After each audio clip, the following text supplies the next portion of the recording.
নমস্কার, নিউজ 18 বাংলায় আপনাদের প্রত্যেককে স্বাগত। আমি বিশ্ব মজুমদার, শুরু করছি সোজা সাপটা। আজকের সোজা সাপটা নিয়ে আমি এসেছি আসানসোলে। জেলা শহর আসানসোল পশ্চিমবঙ্গের দ্বিতীয় বৃহত্তম শহর। এই আসানসোলে আজকে সোজা সাপটার বিষয় অবশ্যই আরজি কর। আরজি করের যে নারকীয় ঘটনা ঘটেছিল তার বিচার আজকে সম্পন্ন হয়েছে। বিচারক আসামি সঞ্জয় রায়কে, অভিযুক্ত সঞ্জয় রায়কে দোষী সাব্যস্ত করেছেন। আগামী সোমবার সাজা ঘোষণা। কলকাতা শহর নয়, গোটা পশ্চিমবঙ্গ এবং গোটা দেশ আলোড়িত হয়েছিল এই আরজিকর ঘটনাকে কেন্দ্র করে। জেলার মানুষ, আসানসোলের জনগণ কি মনে করছেন আরজিকর নিয়ে, তা নিয়েই আজ এই শহরে আসা। আমার সাথে যারা রয়েছেন আমি একবার পরিচয় করিয়ে দিই। আমার একদম ডান দিকে রয়েছেন বিশিষ্ট শিল্পোদ্যোগী প্রিয়াঙ্কা বন্দ্যোপাধ্যায়। পাশে রয়েছেন ডক্টর অতনু ভদ্র, বিশিষ্ট চিকিৎসক, সুপার এখানকার ইএসআই হাসপাতাল। তার পাশে রয়েছেন ডক্টর কমলা দে, অ্যাসিস্ট্যান্ট প্রফেসর মাইক্রোবায়োলজি। এবং আমার একদম ডান দিকে রয়েছেন আশাসন তথা পশ্চিমবঙ্গের বিশিষ্ট আইনজীবী শেখর কুন্ডু। আমার একদম বাঁদিকে রয়েছেন ডক্টর আবৃতা চট্টোপাধ্যায়, শিশুরোগ বিশেষজ্ঞ। তার পাশে রয়েছেন চন্দ্রশেখর কুন্ডু, সমাজকর্মী। পাশে রয়েছেন ঋষিতা খাওয়াস, কন্টেন্ট রাইটার। এবং পাশে রয়েছেন কবি Dutta, chairman, Durgapur chamber of commerce and industry. সমাজের নানা স্তরের মানুষ আজকে আমাদের এখানে এসেছেন, আমাদের এই অনুষ্ঠানে এসেছেন। আমরা তাদের সাথে মত বিনিময় করব এবং আমার সঙ্গে রয়েছেন আপনারা, অর্থাৎ সামনে যে জনতা রয়েছেন, তাদের প্রশ্নের উত্তরও আমাদের যারা প্যানেলিস্ট আছেন তারা দেবেন, আমরাও দেওয়ার চেষ্টা করব, তাদের প্রশ্ন শুনব। আরজিকর মামলায় দোষী সাব্যস্ত সঞ্জয় রায়, কি হতে চলেছে আগামী সোমবার সাজা ঘোষণা। আমি প্রথমে আসব বিশিষ্ট আইনজীবী শেখর কুন্ডুর কাছে। শেখর দা, সঞ্জয় রায়কে দোষী সাব্যস্ত করা হয়েছে। এবারে আইনের পরিভাষায় যে সামনের সোমবার সেখানে সাজা ঘোষণা, কি মনে হয় কি হতে চলেছে আপনার? আরজিকরের ঘটনাকে কেন্দ্র করে শুধুমাত্র পশ্চিমবাংলা নয়, শুধুমাত্র ভারতবর্ষ নয়, বিশ্বের বিভিন্ন জায়গায় এই প্রতিবাদের ঝড়টা উঠেছিল। আমার জীবনে এই প্রথম মহিলাদেরকে আমরা দেখেছি যে রাত্রেবেলাতে তারা রাত জাগর প্রোগ্রাম করেছেন।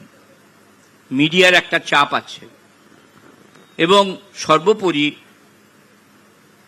ইনভেস্টিগেশন যেভাবে হয়েছে তাতে আমার কিছু প্রশ্ন থাকলেও এটা জলের মতন পরিষ্কার যে এরকম যেখানে চাপ আছে সে জায়গায় বিচার ব্যবস্থা আমাদের দেশের যা, তাতে ওনার সাজা তো হবেই এবং ওনার ফাঁসি হবে। এ ব্যাপারে অন্য কোনো দ্বিমত নেই, হতে বাধ্য এবং হবেও। যদিও ব্যক্তিগতভাবে আমি ফাঁসির বিরুদ্ধে, মানব অধিকারের সঙ্গে যুক্ত বলে আমি মনে করি যে এটা একটু অন্য ধরনের আসলে আজকের এই গণতান্ত্রিক ব্যবস্থাতে আমরা যেভাবে দেখি তাতে যদি পদ্ধতিটিকে যদি একটু আর একটু সুন্দর করা হতো, যদিও এটা কদর্য, কিন্তু তাহলেও অনেক রাস্তা আছে যার মধ্য দিয়ে একজনকে খুন করা যায় বা একজনকে মেরে দেওয়া যায়। এই ঝুলিয়ে মারাটা এটা বড় কদর্য। চোখের বদলে চোখ, নাকের বদলে নাক, প্রাণের বদলে প্রাণ, এই যে দিক যেটা রয়েছে সেটার মধ্যে যাতে একটা মোলায়েম ভাব যাতে আসে, এটা যদি অন্য কোনো ডাক্তারবাবুরা বলতে পারবেন যে যার মধ্যে থেকে যন্ত্রণাটা কম পেয়ে যার যদি মৃত্যু হয় তাহলে সেটাকে ওয়েলকামেবল। আর একটা জিনিস বলে রাখি, সব মৃত্যু কিন্তু সবসময় শাস্তিযোগ্য নয়। ধরে নিন আমার সামনে আমার স্ত্রীকে কেউ রেপ করছে, এটা যদি আমি দেখি, সে জায়গায় যদি আমি যিনি করছেন তাকে যদি গুলি করে মেরে দিই, তাহলে সেটা কিন্তু আমার ক্ষেত্রে কোনো অপরাধ নয়। যদি আমি দেখি আমার বাড়িতে ডাকাতি হচ্ছে এবং সেই জায়গাটায় গুলিগালা চলছে, সেখানে আমি যদি উপর থেকে আমি যদি তার উপর গুলি করি, তাহলে সেটাকেও সেলফ ডিফেন্স। হ্যাঁ, সেলফ ডিফেন্সে হতে পারি, সেলফ প্রপার্টিকে রক্ষা করার জন্য হলে হতে পারে। কিন্তু এইটা হচ্ছে এই যে একটা রিপুর শুধুমাত্র স্যাটিসফ্যাকশন নয়, তারপরে তাকে খুন করা, এটা কদর্য। কোনো সভ্য সমাজ এটাকে মেনে নিতে পারে না। ফলে আমি চাই এবং আমি জানি যে হাকিম বা ম্যাজিস্ট্রেট এর উপরে যাবেন না, তাকে সাজা দিতে হবে এবং তার লাইফ সেন্টেন্স হবে না, তাকে ফাঁসি দেওয়া হবে। ফাঁসিটাই হতে চলেছে, সম্ভবত তাই হতে চলেছে। আমি আসবো ডক্টর অতনু ভদ্রের কাছে। এই আদালত রায় দিয়েছে, তার মানে সঞ্জয় অপরাধী। সঞ্জয় এই দোষ প্রমাণের পরেও নানা রকম যুক্তি দেওয়ার চেষ্টা করছেন। তো এইটার এটা কি ধরনের মানসিকতা, চিকিৎসক হিসেবে আপনার কি মনে হয়? না, ফাঁসি হওয়া উচিত। আমি যদিও শেখরবাবু বললেন, আমি কিছুটা একমত হলেও এক্ষেত্রে ফাঁসিটার দুটো রোল আছে। একটা হচ্ছে ডিটারেন্ট অ্যাকশন, এরকম জঘন্যতম অপরাধ যাতে দ্বিতীয়বার কেউ করলে বা অন্য কেউ যাতে করার আগে দুবার ভাবে, আমার মনে হয় সেই জন্য ফাঁসিটা দরকার। যদি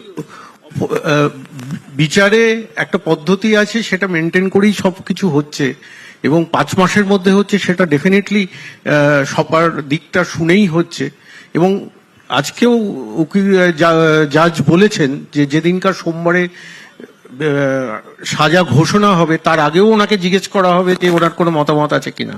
তবে আমার মনে হয় যথেষ্ট মতামত নেওয়ার সুযোগ দেওয়া হয়েছে, আবার হয়তো দেবে, কিন্তু সাজাটা ফাঁসিতেই থাকা উচিত এই ক্ষেত্রে, অন্তত সবকিছু মেনে নিও, কারণ ডিটারেন্ট অ্যাকশন খুব জরুরি সমাজের পক্ষে।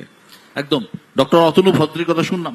ডক্টর আবৃতা চট্টোপাধ্যায় আমাদের মধ্যে সব থেকে কম বয়সী এবং একজন তরুণ ডাক্তার, তো শিশু রোগ বিশেষজ্ঞ।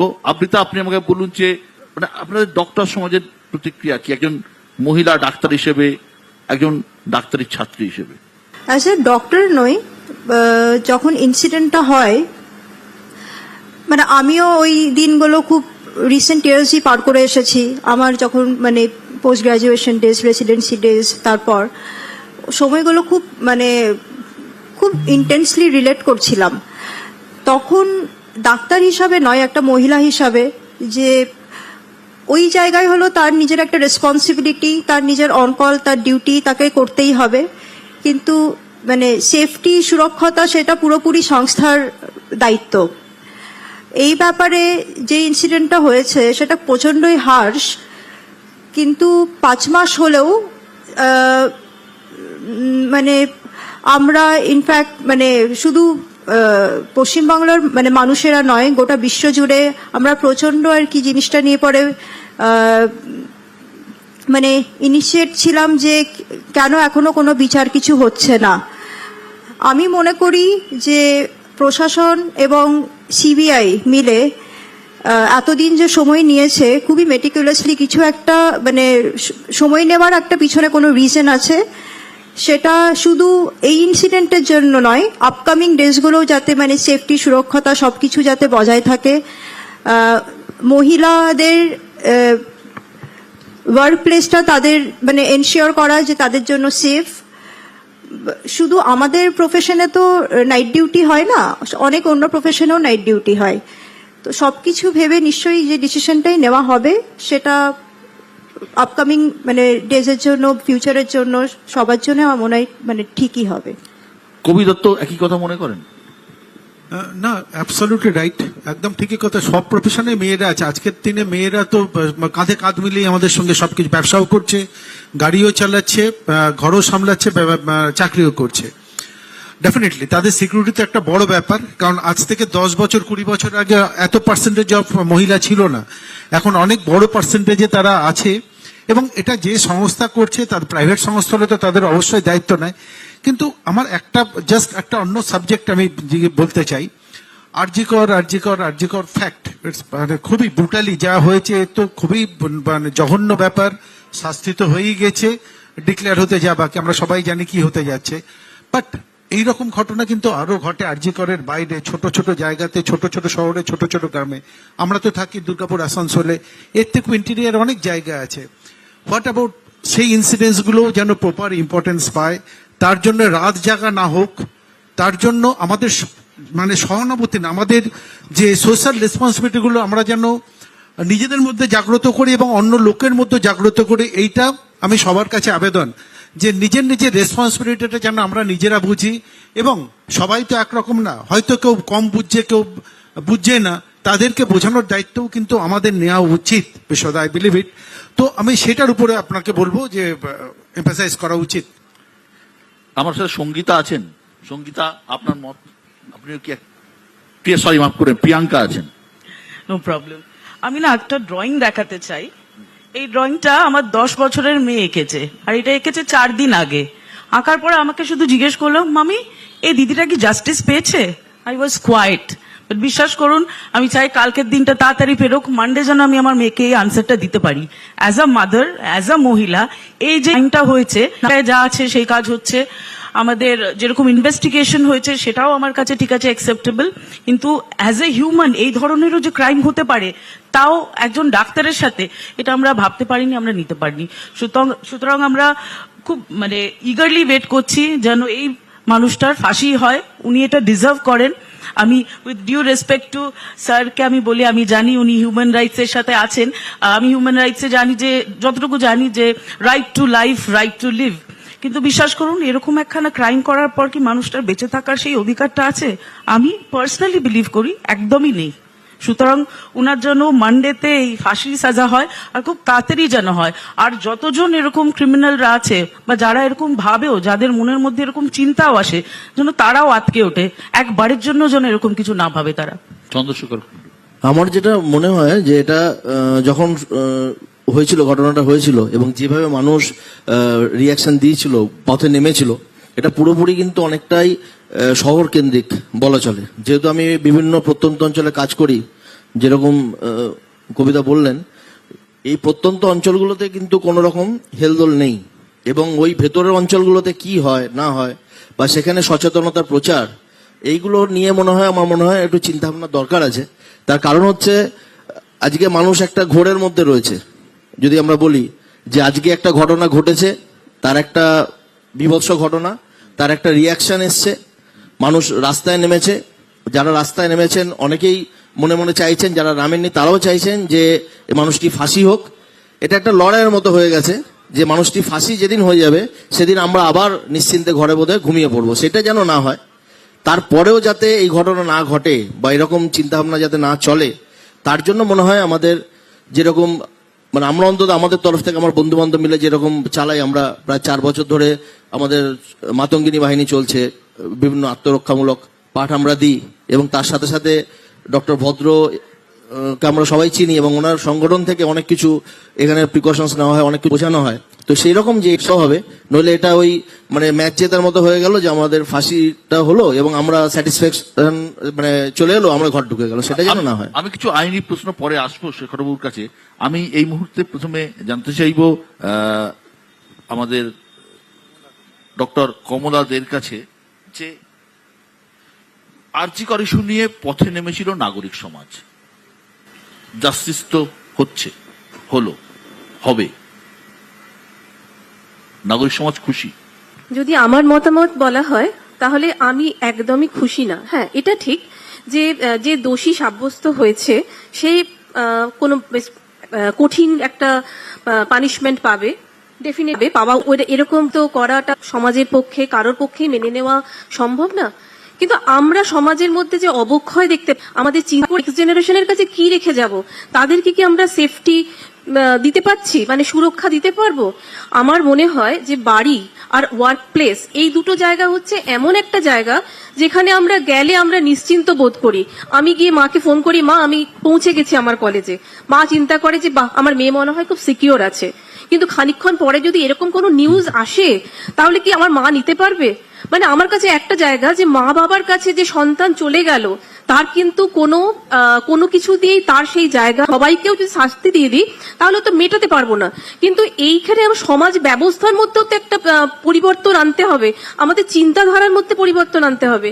যে আমরা যে চিন্তা ভাবনাগুলো করছি সেই চিন্তা ভাবনাগুলো ধীরে ধীরে অসুস্থ হয়ে যাচ্ছে কেন?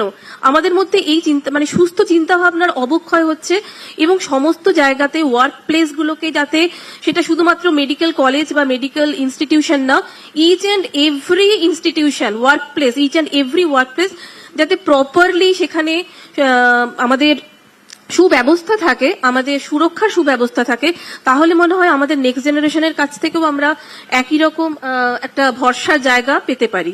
নিশ্চিতা, আপনি তো একজন তরুণ কর্মী, আইটিতে আছেন, তো আপনার ক্ষেত্রেও ধরুন যে বলছেন সমাজকে শোধরাতে হবে, সমাজকে পাল্টাতে হবে, এটা কি এতই সোজা, এতই ইজি এরকম ভাবে পাল্টানো?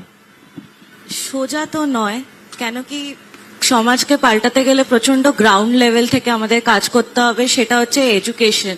আর এডুকেশন বাই মিন হচ্ছে মরাল এডুকেশন, যেটা প্রত্যেকটি বাচ্চাকে, ছেলে হোক মেয়ে হোক, সবাইকে শেখানো উচিত, অ্যাওয়ারনেস দেওয়া উচিত। তবেই হয়তো আমাদের পরের জেনারেশন এই থট প্রসেসটা নিয়ে বড় হবে যে আমরা এরকম কোনো একটা সিরিয়াস একটা ক্রাইম যাতে কমিট না করি। আর যখনই আমরা রাস্তাঘাটে বেরোই, আমি নিজে স্টুডেন্ট প্লাস আমি চাকরিও করি, আমার বাবা মা সারাক্ষণ ভয় থাকে যে আমার মেয়ে কোথায় আছে, ঠিক করে পৌঁছালো কিনা। আর এই ইনসিডেন্টটার পরটা তো আরো বেশি। প্লাস আরেকটা ফ্যাক্ট যেটা খুব বেশি ইম্পর্টেন্ট, যে আমরা মেয়েরা বাইরে তো সেফ নই, আমরা নিজেদের বাড়িতেও সেফ নই। তো এই ঘরের যে ইনসিডেন্টগুলো যেগুলো হয়, সেক্সুয়াল হ্যারাসমেন্ট, সেইগুলো কিন্তু সামনে আসে না, যথারীতি আমাদের বাবা মারা চুপ করিয়ে দেয় আমাদের। তো এই জিনিসগুলো যতদিন না চেঞ্জ হবে, সোসাইটিও চেঞ্জ হবে না। খুব ভ্যালিড একটা প্রশ্ন করলো, এবং হয়তো এই ছোট্ট মঞ্চে বা এই ছোট সময়ের মধ্যে এত বড় প্রশ্নের উত্তর বা আলোচনা করা সম্ভব নয়। সে কথা আপনার কাছে আসছি, আপনি তো বললেন ফাঁসি হতে যাচ্ছে, আমরাও মনে করছি ফাঁসি হয়তো হচ্ছে, কিন্তু লোয়ার কোর্ট, এরপরে তো যাওয়ার জায়গা আছে, হাইকোর্ট আছে, সুপ্রিম কোর্ট আছে। আমি আইনের দিক থেকে আসব, ফাঁসির সাজা হলে পরবর্তী ক্ষেত্রে উচ্চ আদালতে চ্যালেঞ্জের মুখে পড়ার সম্ভাবনা কতটা? কারণ সিবিআই এর তদন্ত নিয়ে অনেকেই প্রশ্ন তুলছেন। আমাদের একটা ভুল ধারণা আছে, লোয়ার কোর্টের ম্যাজিস্ট্রেটদের ক্যাপিটাল পানিশমেন্ট দেওয়ার ক্ষমতা নেই, অর্থাৎ সিজিএম পারবে না, জুডিশিয়াল ম্যাজিস্ট্রেট পারবে না। তাহলে পারবে কারা? সেটা সেশনস কোর্ট হতে হবে, হোক ফাস্ট ট্র্যাক, কিন্তু সেটা সেশনস কোর্ট হতে হবে। সেশনস কোর্ট যখন সাজা শোনায়, এই যে বলছিলেন না যে ওকে জিজ্ঞেস করা হবে যে এই ফাঁসি সম্পর্কে কি বলার আছে, এখানে বলার দিকটা কিন্তু মেরিট অনুযায়ী নয়, মেরিটটা সে জায়গায় কোনো ধর্তব্যের বাইরে। সেখানে আমার কটা সন্তান আছে, এই যে জিজ্ঞেস করা যেটা আছে সেটা কিন্তু আমার যা মনে হয় এটা আনুষ্ঠানিক, এতে কোনো কিছু হেরফের হয় না। যেমন যে কেসের সাজা লাইফ, অন্য কোনো কিছু দেওয়া যাবে না। সে জায়গায় যদি আমি বলি যে আমার 3টি সন্তান আছে, একজন অন্ধ, একজন খেতে পায় না, আমার স্ত্রীর কি হবে, এগুলো বললে ওই লাইফই থাকবে। এটাকে আগে সিআরপিসিতে 235 বলতো, এবং আমি এই ব্যাপারে এই 235-এর উপরে একটা বিরাট হিয়ারিংও করেছিলাম। জেনারেলি আমরা এটার উপরে খুব একটা জোর দিই না। হাকিম যখন জিজ্ঞেস করেন যে তোমার কি বলার আছে, তোমার এই সাজা হতে পারে, তোমার এর বিরুদ্ধে এর সম্পর্কে কি বলার আছে, এটা একবারেই আনুষ্ঠানিক, অন্য কোনো কিচ্ছু নয়। ফলে ফাঁসির সাজার ক্ষেত্রে এই শোনাটা এটা আনুষ্ঠানিক, যে অন্তত একটা জাস্টিস করছি, তার প্রক্রিয়ার একটি অংশ মাত্র, সেটা পালিত হলো মাত্র। এই যে আপনার ডিস্ট্রিক্ট জাজ বলুন, আর অ্যাডিশনাল ডিস্ট্রিক্ট জাজ বলুন বা সেশন জাজ বলুন, ইনি যখনই সাজাটা দেবেন, এই সাজাটা কনফার্মেশনের জন্য হাইকোর্টে পাঠাতে হবে। হাইকোর্ট সেটা কনফার্মেশন যখন করেন, হাইকোর্ট এটাকে কনফার্মেশন করতে গিয়ে সেই সময় যদি অ্যাপিলও আমি করি, সেই জায়গাতে যদি দেখা যায় যে 2জন জাজের মধ্যে মতের সংঘাত আছে, সেখানে 3জন আরেকজন জাজের কাছে ওটাকে ফেলে দেওয়া হয়, এবং সেই জাজের সেটাই হচ্ছে ফাইনাল। এটা হয়ে যাওয়ার পরে আপনার রাজ্যপালের কাছে আমরা এই যে ফাঁসির যে আবেদন, ফাঁসির যে বিষয়টা রয়েছে সে উপরে আবেদন আপনার আসামি করতে পারে, জেনারেলি রাজ্যপালের কাছে করে না। এরপরে এর উপরে সুপ্রিম কোর্টের উপরে যাবে। সুপ্রিম কোর্টে সেই জায়গায় যদি দেখা যায় এই ফাঁসির সাজাটা থেকে গেল, তখন আপনার প্রেসিডেন্টের কাছে মার্সি পিটিশন করতে হয়। সুতরাং এটা এই নয় যেটা আমার বোন বললেন যে আমরা খুবই আনন্দিত, কালই সোমবারে সাজা হয়ে যাচ্ছে, পরশুদিন দেখবো লটকে আছে, বিষয়টা কিন্তু এরকম ব্যাপার নয়। এইটা একটা অনেক মাইল দূরত্ব।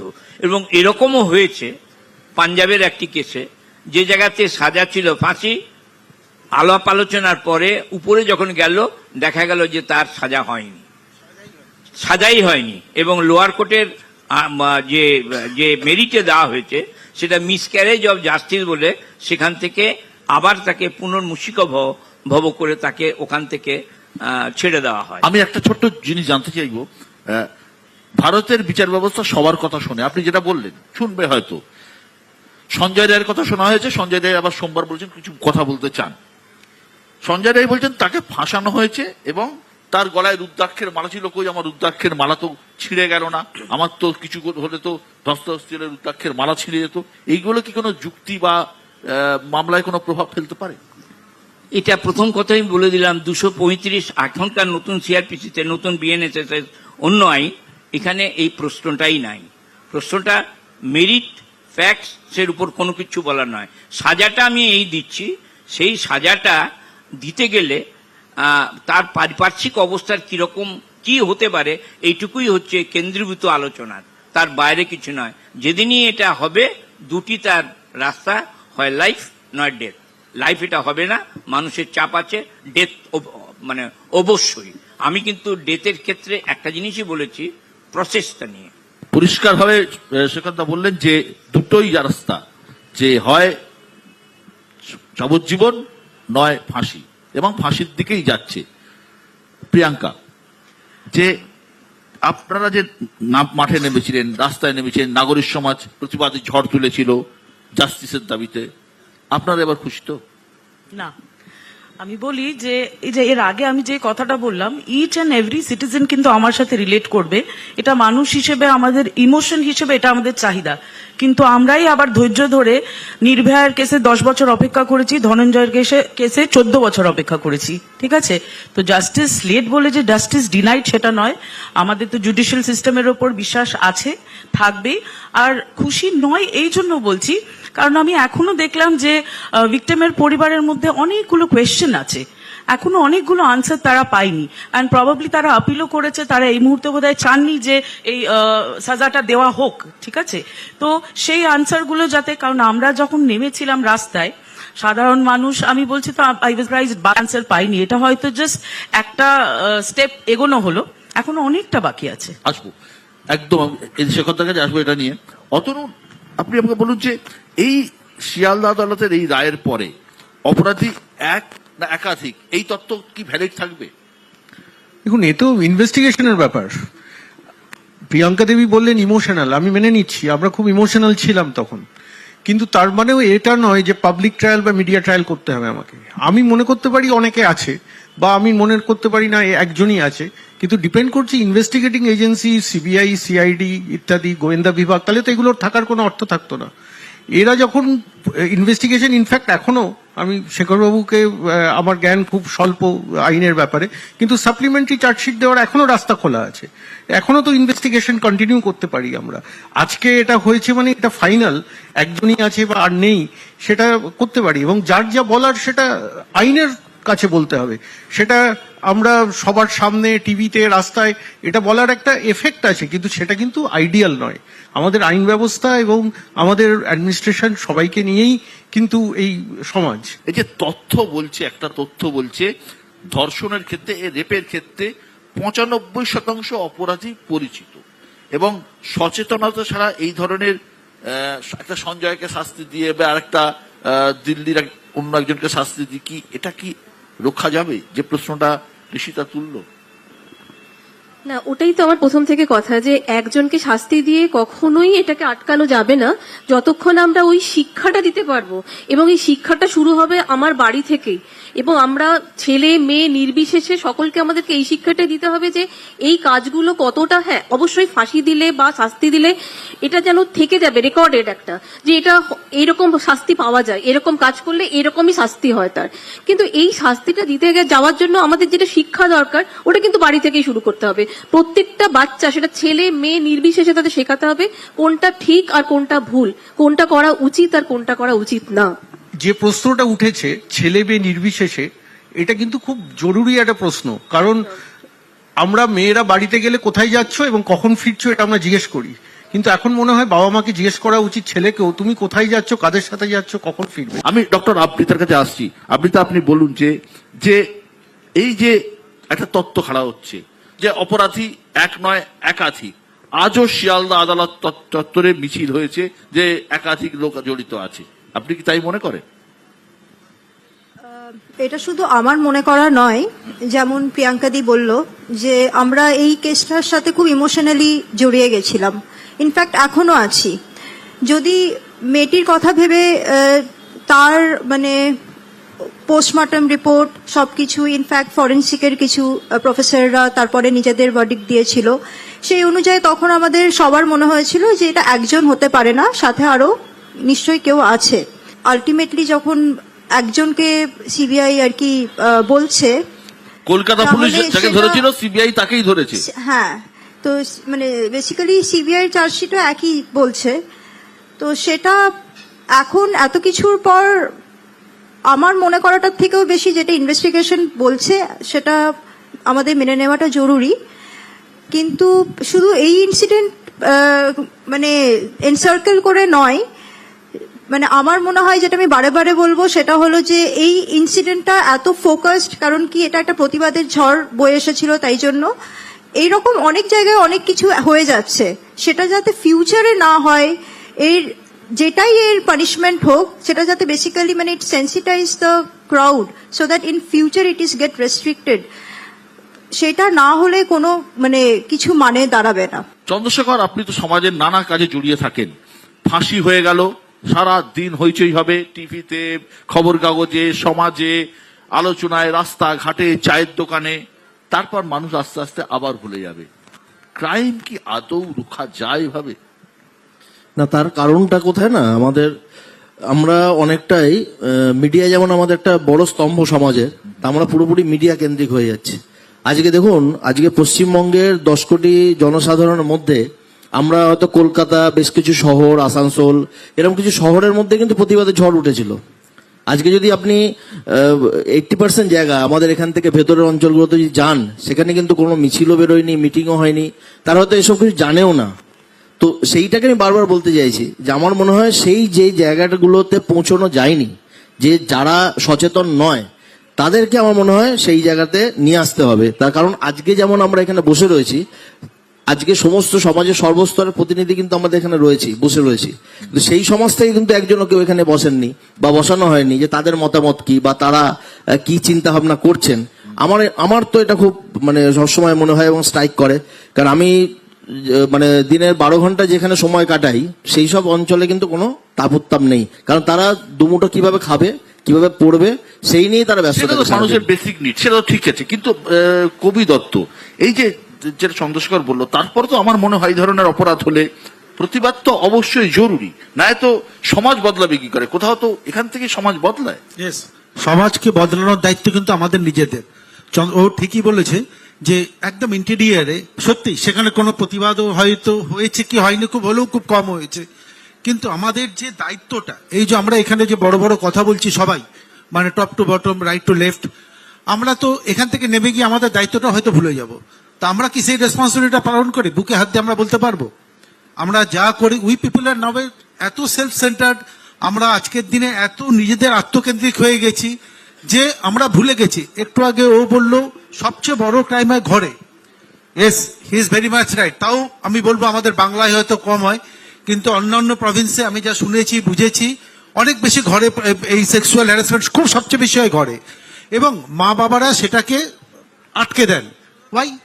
শুধু বাবা মারা আমাদেরকে শেখাবে না, আমাদের কিন্তু বাবা মাকে শেখাতে হবে যে দেশ আর চেঞ্জিং, তোমরাও শেখো, এটা কোনো ক্রাইম নয়, তোমার মেয়ে কোনো ক্রাইম করে ভুল করেনি। ঋষিদা বলছেন এই ধরনের ক্রাইম সব থেকে বেশি হয় ঘরের মধ্যে। আপনার যদি মনে থাকে তাহলে এর আগে একটা বিখ্যাত ঘটনায় হয়েছিল হেতাল পারেকের খুন এবং ধর্ষণ, এবং আমার যদ্দূর মনে পড়ছে সেই ফাঁসিটা হয়েছিল 2004 সালের কোন এক আগস্ট মাসের কোন এক দিনে, আজ থেকে ঠিক 20 বছর আগে ধনঞ্জয়ের ফাঁসি হয়েছিল। ফাঁসি হওয়ার পরে নানা তত্ত্ব উঠে এসেছিল, যা হয় যে হয়তো এটা ওরকম নয়, হয়তো কেউ কেউ বলছে এটা অনার কিলিং ছিল, হয়তো এরকম ছিল, এরকম নানা রকমের তত্ত্ব উঠে আসে। ঋষিতা, কোথাও কি আপনার মনে হয় যে এই সঞ্জয় বলির পাঁঠা হয়ে গেল? এটা সম্পূর্ণ ইনভেস্টিগেশনের ওপর, সেটা হতেও পারে। উনি যেহেতু অনেক কিছু ক্লেম করছেন, উনি নিজেকে বলছেন যে আমি অ্যাকিউজ নই, আমি এটা করিনি, কিন্তু আমার মতে যে অনেক সাইকোলজিক্যাল ফ্যাক্টরও হতে পারে। যেমনি হয়তো উনি ফিনান্সিয়ালি অতটা স্টেবল নয়, হয়তো ওনাকে কেউ টাকা পয়সা দিয়ে এই দোষটা নিতে বলেছে, সেটাও হতে পারে। টাকা পয়সা ভোগ করবে কি? না, কিন্তু আরেকটা হচ্ছে বায়োলজিক্যাল যে যেটা হয়েছে না, ওটা তো ম্যাচ করেছে, যেটা এটা তো ম্যাচ করে গেছে, তাই তো শেখর বাবু, যে ম্যাচ করে গেলে সেটা কি করে এক্ষেত্রে হয়? ওই কোশ্চেনটা বোধহয় আসবে না। না মানে হতে পারে, অনেকজন থাকতে পারে, কিন্তু ওনাকে একাকে স্কেপগোট, মানে সেই দোষটা ওনার একার ওপর গেছে। আমি আসছি আবার শেখরদার কাছে। শেখরদাই আজকের এই অনুষ্ঠানের প্রধান সূত্রধর, কারণ প্রশ্ন অনেক, উত্তর একমাত্র ওনার কাছেই আছে হয়তো। এই খুন এবং ধর্ষণের মামলায় তদন্তের আতশ কাচের নিচে মূলত দুটো বিষয় আছে, একটা হলো সরাসরি অপরাধ এবং একটি হলো তথ্য প্রমাণ লোপাট। শনিবার সরাসরি অপরাধের ক্ষেত্রে সঞ্জয় রায়কে দোষী সাব্যস্ত করেছে শিয়ালদা আদালত। এখন প্রশ্ন হলো এই তথ্য প্রমাণ লোপাটের মামলার কি হবে, যে মামলায় আরো কয়েকজন গ্রেপ্তার হয়েছে এবং অভিযোগ আছে। সঞ্জয় যদি মূল অপরাধী হয়, সঞ্জয় মূল অপরাধী হচ্ছে, এই তথ্য প্রমাণ লোপাটের তত্ত্ব কতটা খাটবে? প্রথমে একটা কথা বলে নি, ডাক্তারবাবু বললেন যদি আমি ভুল না করি, এরপরে সাপ্লিমেন্টারি চার্জশিট আসবে, তাতেও অনেকের নাম টাম থাকলেও থাকতে পারে। সাপ্লিমেন্টারি চার্জশিট একদম ভিন্ন জিনিস, কারণ ধরুন ধনঞ্জয়ের এখন যদি আমি অ্যাপিল করি, তো ধনঞ্জয় কি আর বাজবে? ধনঞ্জয় কি আর ওখান থেকে বেরিয়ে আসবে? ও তো অলরেডি ফাঁসি, হ্যাং টু ডেথ, আর এনারও তাই হবে। ফলে ওখান থেকেও তার ফেরার কোনো অবকাশ নেই। ফলে সাপ্লিমেন্টারি চার্জশিটে এর কোনো গুণগত কোনো চেঞ্জ হবে না। সাপ্লিমেন্টারি চার্জশিটটা কি? সাপ্লিমেন্টারি চার্জশিটটা হচ্ছে, ধরে নিন একটা মামলাতে, একটা বিরাট মামলা, সেই মামলাতে প্রাথমিকভাবে আমরা 10 জনকে এফআইআর অ্যাকিউজ মনে করেছি, আর 15 জন হচ্ছে আপনার তাদেরকে সন্দেহ মনে করেছি। এর মধ্যে দেখলাম যে 90 দিনের মধ্যে যদি আমি চার্জশিটটা না দিই, তাহলে সবাই খালাস হয়ে যাবে, বেরিয়ে যাবে। ফলে সঙ্গে সঙ্গে চার্জশিটটা দিয়ে যাতে বেল না পায়, এটা আটকানোর জন্য এটা পুলিশের একটা ট্যাকটিক্স, যাতে এটা না বেরোয়। এরপরে চার্জশিটটা হয়ে যাওয়ার পরে তার অন্য কাজ হচ্ছে, চার্জশিটটা হয়ে যাওয়ার পর কপি দেওয়া, কগনিয়েন্স নেওয়া, বিচার প্রক্রিয়া শুরু হওয়া, বাকি যারা থাকলো যারা, সেই তাদের যখন আবার সাপ্লিমেন্টারি চার্জশিট হবে তাদেরও কপি দেবে। এই ট্রায়ালের সঙ্গে তারা আবার যুক্ত হবেন, যে মূল ট্রায়াল যেটা, সেটার সঙ্গে তারা আবার যুক্ত হবেন বা ডিসচার্জ হবেন আলাপ আলোচনার মধ্য দিয়ে। তাহলে এইটা যেটা বলা হচ্ছে যে পরবর্তীকালে এই যে তথ্য প্রমাণ লোপাট এবং আমাদের টালা থানার ওসির ক্ষেত্রে তার অনেক পরে ডিলেড যে এফআইআর করা, এটা কিন্তু যদি সন্দীপ ঘোষের ক্ষেত্রে এফআইআর করতে দেরি করা, এগুলো যেটা রয়েছে সেটা হচ্ছে ডেরিলিকশন অফ ডিউটি। এই ডেরিলিকশন অফ ডিউটির ক্ষেত্রে কিন্তু ওই সাজাটাকে আশাও করা যায় না, এবং এটা আর পরবর্তীকালে চলবে কি চলবে না, এটা কিন্তু একটা জিজ্ঞাসার চিহ্ন রয়েছে। তথ্য প্রমাণ লোপাটের মামলাটা কি চলতে থাকবে? হতে পারে আইনের দিক থেকে এটা চলা মুশকিল আছে। আইনের দিক থেকে এটা চলা মুশকিল আছে এবং এটাই এখানকার ট্যাকটিক্যাল দিক, সেটা সিবিআই হোক পশ্চিমবঙ্গ পুলিশই হোক, এটা একটা ট্যাকটিক্যাল ব্যাপার যে এই মামলাটা যখন শেষ হয়ে গেল তখন এই তথ্য প্রমাণ কিসের উপর, সেই তো নাই, তাকেও তো একটা জিজ্ঞেস করার ব্যাপার আছে। কারণ আইনের সময় তাতে 313 বলে একটা জিনিস আছে, যাতে যে যে এলিমেন্ট পাওয়া যায় সেটা কোশ্চেন করতে হয়, তাকে করবেটা কি করে। ফলে ওইটা আমাদের কাছে থাকলো সোনার পাথর বাটি হিসেবে, আমি যা মনে করি। একদম। আমি প্রিয়াঙ্কার কাছে আসছি। প্রিয়াঙ্কা, আপনি আমাকে বলুন, আমার কাছে একটা তথ্য আছে, প্রতিদিন গড়ে 86টি ধর্ষণের ঘটনা ঘটে ভারতবর্ষে, ন্যাশনাল ক্রাইম রেকর্ডস ব্যুরোর রিপোর্ট। আর ভারতবর্ষে 18 থেকে 30 বছরের মহিলারাই সব থেকে বেশি এর শিকার হন। তো এই এত বড় তো মহামারীর মতন একটা, যদি প্রতিদিন গড়ে এরকম হয়। আমরা না ভীষণ বিরক্ত হয়ে গেছি, টায়ার্ড হয়ে গেছি, খানিকটা হোপলেস হয়ে গেছি। এই যে সবাই যে এইভাবে রাস্তায় নেমে পড়েছিলাম, রাত দখল করো, আজ অব্দি হয়েছে কখনো? মানে বুঝতে পারছেন আমাদের লেভেল অফ ফ্রাস্ট্রেশনটা কোথায়, কত দূর? আমরা এখনো জানি না আমরা কি করব। এই যে একটা যে প্রতিবাদ হলো, এটা তো কোনো গ্যারেন্টি নেই যে আবার হবে না। আবার এরকম যে আমাদের বাচ্চাদের ছোটবেলা থেকে শেখাবো, ঠিক আছে, বাড়ির পরিবেশ আছি, বুঝতে পারছেন তো? যখন একটা ক্রাইম ঘটে যাচ্ছে, ওয়াইন ফর আমার কোশ্চেন হচ্ছে Priyanka, RG Kar is very sensitive question, why not with other incidents? এরকম তো আরো ইনসিডেন্টস হয়েছে, অন্য প্রভিন্সও হয়েছে, বিদেশেও হচ্ছে, আজকেও হচ্ছে। What about Hathras? What about, আমরা তখন কেন মানে রাত না জেগে দিনে কেন কোথাও যাইনি? আজও হচ্ছে, সারা বিশ্বে প্রতিবেশীদের ইয়েতে সব হচ্ছে, নানা রকম হচ্ছে। Then why not we are participating? Because আমরা না ডাক্তারদের ভগবান মনে করি। আমরা দেখেছি না, my personal point of view, একদম personal point of view, this came into limelight. এটা যদি ডাক্তার নয় অন্য কেউ হতো, আরজিকরে কোনো 4th ক্লাস স্টাফ হতো, আমরা রাত জাগতাম না। এটা যদি লাইমলাইটে ঠিক এইভাবেই আসতো, যেটা আমাদের না, ফ্রাস্ট্রেশন, আই এম আস্কিং যে ফ্রাস্ট্রেশনটা কি শুধু ওই ডাক্তার বলে উনি আপার মানে টিম অফ সোসাইটি বলে? একদম না, একদম না। that is my একটা point. বাচ্চা, সেটা একটা বাচ্চা হোক, একটা মহিলা হোক, যে কোনো স্তরের হোক, একটা হিউম্যান বিং এর জন্য it does not really matter. আর স্যার, আমার আরেকটা কোয়েশ্চেন আছে, আমি স্যারের কাছ থেকে জানতে চাইছিলাম, 13ই ডিসেম্বর সন্দীপ ঘোষ আর টালা থানার ওসি, ওনাদের আগেনস্টে বোধহয় চার্জশিট সাবমিট হয়নি বলে ওনারা বেল পেয়ে গেছিলেন। তো এরপরে প্রসিজারটা স্যার কি হবে? এরপরে তো আইনের লম্বা প্রসিডিওর আছে। হ্যাঁ, এটা তো নিশ্চয়ই আসবো, কোনো আলাদা আলোচনা এখানে করতে গেলে আমার সময় শেষ হয়ে যাবে। আমি অতনুদার কাছে আসবো। অতনুদা, আপনি আমাকে একটা জিনিস বলুন, যে এই যে একটা ঘটলো, একটা ছোটখাটো মিডিয়া ট্রায়ালও হলো, প্রচুর বুদ্ধিজীবী এবং নানা সমাজের নানা স্তরের মানুষ নেমে পড়লেন, কিন্তু দিনের শেষে তো আইন দেখবে হচ্ছে তথ্য প্রমাণ এবং এভিডেন্সের উপর বিচার হবে। দেখা যাচ্ছে অপরাধী এখনো পর্যন্ত একজনই, সঞ্জয় রায়। তো দায় তো প্রত্যেককেই নিতে হবে, যে মানে ঘটনা খুবই নারকীয়, এ নিয়ে কোনো সন্দেহ নেই, প্রত্যেকে নিন্দা করছে, প্রত্যেকেই করছে, কিন্তু কোথাও তো যে এই যে যেটা কবি দত্ত বললেন, যে কোথাও তো আমাদেরও একটা দায়বদ্ধতা আছে, যে সামাজিক মাধ্যমে যা ছড়ানো হচ্ছে, যেভাবে বেরোচ্ছে, এটাও তো কোথাও একটা প্রভাব ফেলছে। দুটো বক্তব্য আছে।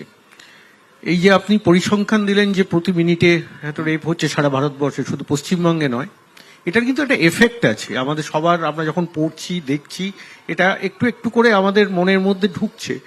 এবং একটা পাথর 1000 বার হাতুড়ি দিয়ে মারলে 1000তম স্ট্রোকে হয়তো পাথরটা ভাঙবে। আরজিকরটা ছিল সেই রকম একটা স্ট্রোক। শুধু ডাক্তার বলেই যে প্রতিবাদটা হয়েছিল ঠিক তা না। প্রিয়াঙ্কা দেবী যেটা বললেন, আমরা আস্তে আস্তে এই সমাজের এটা অনেকেই সহ্য করতে পারছিলাম না। যখন আরজিকরের ঘটনাটা ঘটলো, তখন ওই স্ট্রোকে পাথরটা ক্র্যাক হয়েছিল।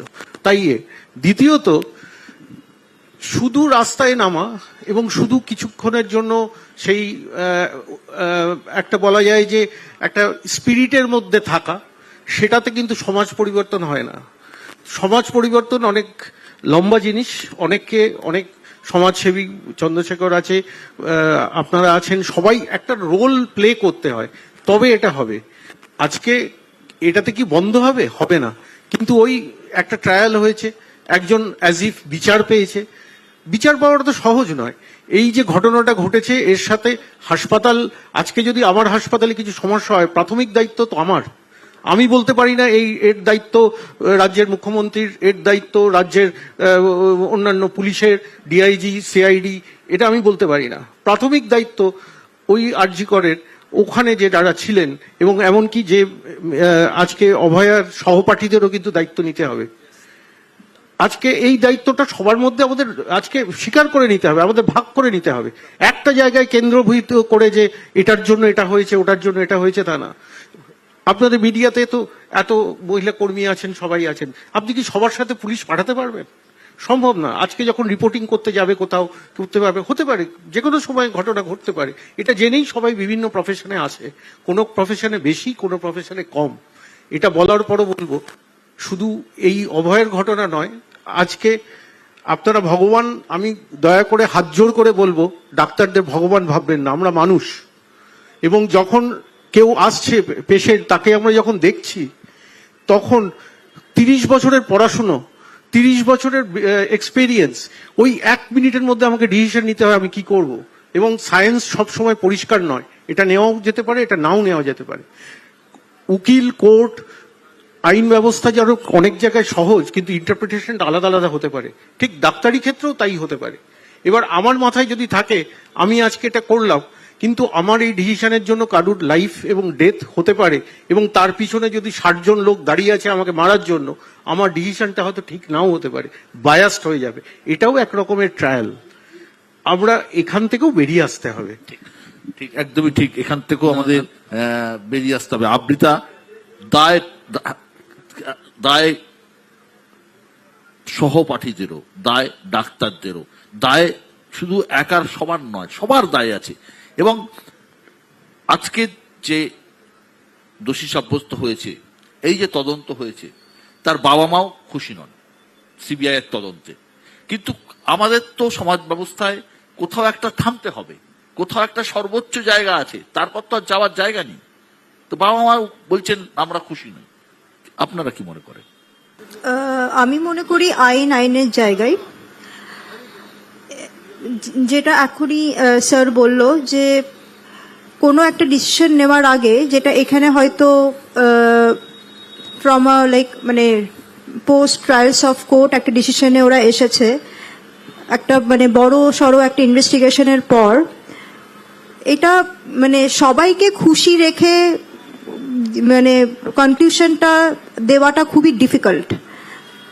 তার মা বাবার কথা ভাবার, সেটা তার মা বাবার জায়গাটা চিরকালের জন্য ভ্যাকিউম।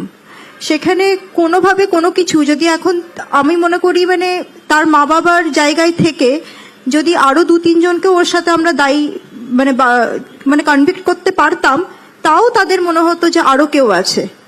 মানে এটা র্যাশনালি ভাবার থেকেও একটু ইমোশনালি, কেন মা বাবার মানে যে ভিকটিম তার মা বাবা সে। সো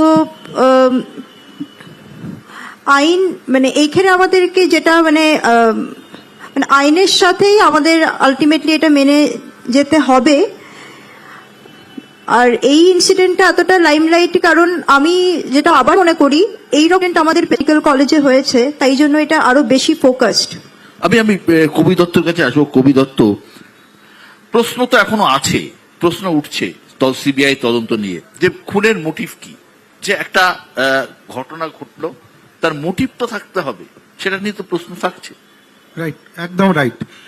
মানুষের বেসিক ইনস্টিংক্ট বলে একটা তো ব্যাপার আছে। আমরা যতই শিক্ষা দিই, বাবা মাকে দিই, বাবা মা আমাদেরকে দিক, বন্ধুরা দিক, যাই ডিনার করেছিল, তার সঙ্গে তারও সহপাঠী ছিল, যতন যে প্রশ্নটা তুলে দিল, সে যে খাবার খেয়েছিল যথেষ্ট করেছে। কিন্তু কথাটা হচ্ছে যে ওই যে প্রশ্নটা তুলে দিল অতনু, যে দায়িত্ব কিন্তু আমাদের সবার, শুধু পুলিশ, শুধু কারোর অন্য কারোর উপর দায়িত্ব ছেড়ে দিলে হবে না। ওই যে সহপাঠীরা বা আমরা যারা আছি, তাই আমরা কিন্তু দায়িত্ব থেকে পালিয়ে না যাই। আমার বক্তব্য হচ্ছে, দেখুন আমার বক্তব্য হচ্ছে, রাত আমরা জাগি, দিনও জাগি। কেন জাগি? আমাদের জাগা উচিত সমাজকে কিছুটা অন্তত সভ্যতা দেওয়ার জন্য। যেটা অতনু বললো, আমরা সমাজ সংস্কারক সত্যিই কেউ নই, আমরা পারবো না, তাই বলে কি আমরা পিছিয়ে যাব? ওই আমাদের তো নিজেদের একটা মোরাল রেসপন্সিবিলিটি আছে। আমরা তো বলি সবসময়, শুধু বাড়িতে কেন, বাইরেও আমরা তো ডিফারেন্ট কাজ করি সবাই, শেখরদা থেকে তুমি থেকে আমরা সবাই কিছু না কিছু কাজ করে, তার মধ্যে যদি তো আমরা নানা রকম শেখাতে পারি। আমি শেখরদার কাছে আসছি যে কয়েকটা টেকনিক্যাল প্রশ্ন উঠছে। এক, যে সিবিআই এর বিরুদ্ধে একটা অভিযোগ উঠছে যে তারা নাকি চার্জশিটে সমস্ত তথ্য দেয়নি, এটা কতটা ঠিক হতে পারে? এক। দুই, সেক্ষেত্রে পরবর্তী চার্জশিটে কি এমন কিছু উঠে আসতে পারে যা তদন্তের মোড় ঘুরিয়ে দিতে পারে? দুই, আর সিবিআই এর সাপ্লিমেন্টারি চার্জশিটও যদি জমা পড়ে যেখানে সঞ্জয় ছাড়া অন্য অপরাধীকে চিহ্নিত না করতে পারা যায়, তাহলে কি হবে? বা গোটা মামলাটার সমাপ্তি কি এই সঞ্জয়ের ফাঁসির সঙ্গে সঙ্গেই শেষ হয়ে যাবে? সাপ্লিমেন্টারি চার্জশিটটা তো সঞ্জয়ের ক্ষেত্রে নয়, সাপ্লিমেন্টারি চার্জশিটটা হচ্ছে বাকি দুজন অপরাধীদের ক্ষেত্রে। একজন হচ্ছে ওখানকার প্রিন্সিপাল, আর একজন হচ্ছে আপনার ওই টালা থানার ওসি। সেটা যেটা বলা আছে তাতে ডে টু ডে ম্যানেজমেন্টের ক্ষেত্রে অনেকগুলো প্রশ্ন ওখানকার স্টুডেন্টরা তুলেছেন, আর ইনি দেরি করে এফআইআরটা করেছেন। এটা হচ্ছে এই দুজনের ক্ষেত্রে। আমার মনে হয় না যে পরবর্তীকালে এই দুজনের ক্ষেত্রে বিরাট কিছু পরিবর্তন নিয়ে আসবে সাপ্লিমেন্টারি চার্জশিটে। আমাদেরকে এটাকে ধরেই নিতে হবে যে তদন্ত যে নামেই আমরা দিই না কেন, অভয়ার জাজমেন্টের পর এটা এখানেই পরিসমাপ্তি। এক। দুই, যেটা সঞ্চালক বলছিলেন, দেখুন আমরা এই ডাক্তারবাবুদের কাছেই শিখেছি, মেডিকেল জুরিসপ্রুডেন্স থেকেই শিখেছি যে একটা প্রাপ্তবয়স্ক মহিলা এবং একটা প্রাপ্তবয়স্ক পুরুষ যদি কোনো মানে রেপের কোশ্চেন যদি হয়ে থাকে, সেই জায়গায় কিছু ডিফেন্স থাকে, ডিফেন্স কিছু সিম্বল থাকে যেটা ডিফেন্সের। এটা কিন্তু মেডিকেল জুরিসপ্রুডেন্স থেকেই আমরা পেয়েছি। আর বাকি কিছু কিছু কথা আমরা তো টোটাল ব্যাপারটা তো আমরা দেখিনি, না দেখে কারণ ডাক্তারবাবুরা যেটা বলেন সেটা হচ্ছে ওপিনিয়ন। এখন কথা হচ্ছে যে ভিজুয়ালি যেটা আমি দেখছি আর ওপিনিয়ন যেটা দেখছি, ভিজুয়ালিটা প্রিভেল করে upon the opinion, number one. আর একটা জিনিস বললেন আপনি, মোটিভ। ইয়েস, সঞ্জয়ের ক্ষেত্রে এটা মোটিভটা হচ্ছে in a case of circumstantial evidence motive is a must, but in respect of মানে আই উইটনেস সেই জায়গায় কিন্তু মোটিভের দরকার হয় না। যেমন বলি এই সঞ্জয়ের ক্ষেত্রে আমরা যতটুকু পড়েছি, সত্য মিথ্যা আমরা জানি না, সঞ্জয় মান্থার একটা জাজমেন্ট ছিল, অনারেবল জাস্টিস মান্থার। তার কাজ ছিল মানে সেখানে বলা হয়েছিল যে সিপিবিএফ মানে এই পুলিশ যারা আছে তারা কিন্তু পুলিশই নয়, তাদের কাজ হচ্ছে ইলেকশনের সময় লাইন দেওয়া, এটা হচ্ছে তাদের প্রিন্সিপাল ডিউটি। এ সত্ত্বেও ওখানে কি করে সঞ্জয় গেল, নাম্বার ওয়ান। নাম্বার টু, সঞ্জয়ের এক বন্ধু ছিল, যেটা আমরা পেপারে পড়েছি, সে ওই জায়গায় কোনো একটা পেশেন্টকে দেখতে গেছে, সেখান থেকে দেখে তার বন্ধু গেল পতিতালয়, আর ইনি ওইখানে কারোর সঙ্গে ফোন করেছিলেন, ফোন করার পর উনি ব্যাক করেছে এই কাণ্ডটা করেছেন, যদিও পিওর শিফটিং এর ব্যাপারে নানা রকম প্রশ্ন তুলেছে। আমরা যেহেতু এটার ক্ষেত্রে কাগজপত্র দেখিনি, অনুমানের ভিত্তিতে বলা যায় না, ফলে মোটিভ এই জায়গাতে নট অ্যান ইম্পর্টেন্ট ইস্যু। আমি এক শেষ প্রশ্ন আপনাকে, লোয়ার কোর্ট যে শাস্তি দিচ্ছে, একজন বর্ষিয়ান আইনজীবী হিসেবে আপনি কি মনে করেন যে সর্বোচ্চ আদালত অবধি একই জিনিস বজায় থাকবে? একই থাকবে। তার কারণ মামলার ব্যাপ্তি এবং জনমানুষের চাপ। আর সিবিআই এবং সিআইডির ইনভেস্টিগেশন নেচারটা অনেক বেশি ট্রান্সপারেন্ট, অনেক বেশি লেখে, অনেক বেশি সময় দেয়। আমরা জানেন সিবিআই যদি কেউ ফাঁসে সকাল 8টার সময় ডাকে, রাত্রির 8টায় ছাড়ে, মাঝে জিজ্ঞেস করে খেয়েছেন কিনা। পশ্চিমবঙ্গ পুলিশের ক্ষেত্রে আমাদের অন্তত এই জিনিসটাকে ফিল করতে হয় না অ্যাটেন্ডেন্সের ক্ষেত্রে। ফলে আমি আশা করি এবং গোটা ভারতবর্ষের মানুষ আশা করে, এখানেও যারা রয়েছেন তারাও প্রায় একমত যে সঞ্জয়ের ফাঁসি হোক। বিশ্ববাবু, একটা প্রশ্ন, আমরা যখন সুপ্রিম কোর্টে এটা হিয়ারিং চলছিল, মুখবন্ধ খামে সিবিআই জমা দিচ্ছিল, তখন আমরা শুনেছি, একবার আমাদের এক্স চিফ জাস্টিস কমেন্ট করেছিলেন, আমি অবাক হয়েছি রিপোর্টটা পড়ে। কি এমন ছিল যাতে রিপোর্টটা দেখে উনি অবাক হলেন, এবং যেটা রেজাল্ট এটা তো আমরা প্রথম দিন থেকে জানতাম অ্যাজ ইফ যে সঞ্জয় রায় একদম কি ছিল কি আছে সে তো খামবন্ধ মুখবন্ধ খামেই আছে। হয়তো চিফ জাস্টিস এও মনে করেছেন যে তদন্তটা ঠিক পথেই এগোচ্ছিল। তো এটা তদন্তকারী সংস্থার ব্যাপার, যেহেতু কলকাতা পুলিশ এবং হ্যাঁ কলকাতা পুলিশ এবং তদন্তকারী সংস্থা সিবিআই একই তদন্ত করছেন, যেটা শেখরবাবু বললেন।